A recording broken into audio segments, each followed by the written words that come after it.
Right కదా. మన examinations లో చాలా ఇంపార్టెంట్ క్వశ్చన్ ఇది. ఏంటంటే బ్రిటిష్ మన ఇండియాలో ఎలా సెటిల్ అయిపోయింది, దానికి ఒకటే చెప్పచ్చు, బ్రిటిష్ విక్టరీ. ఇది ఎప్పుడు జరిగిందంటే 1757 జరిగింది. ఇది మీరు ఎలా గుర్తుపెట్టుకున్నారంటే, బ్రిటిష్ అనే పదం మీకు గుర్తుంది కదా, బ్రిటిష్. ఈ పదం మీకు గుర్తున్నప్పుడు మీకు వెంటనే గుర్తు రావాల్సింది ఆల్ఫాబెటిక్, దట్ ఈస్ BCD. ఇలా గుర్తుపెట్టుకోవాలి. ఏంటి BCD అంటే, బ్రిటిష్ గవర్నమెంట్ 1757 ఏ స్టేట్ మీద విక్టరీ సాధించిన, దట్ ఈస్ బెంగాల్. బెంగాల్ జరిగింది. ఈ బెంగాల్ ని ఏం వారు అంటారంటే బ్యాటిల్ ఆఫ్ ప్లాసీ అంటారు. బ్యాటిల్ ఆఫ్ ప్లాసీ అంటారు.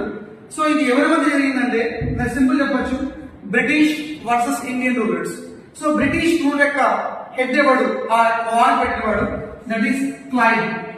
ఇతను మనం రాబర్ట్ క్లైవ్ అంటాము, ఈ పేరు పెట్టుకోవాలి.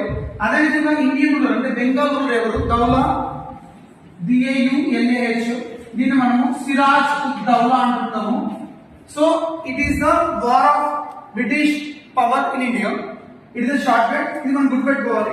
సో 1757 BCD బెంగాల్లో జరిగింది. దాంట్లో బ్యాటిల్ ఆఫ్ ప్లాసీ అంటారు. ఎవరు చేస్తారు, Indian rulers versus British, that is C అంటే క్లైవ్, D అంటే దౌలా.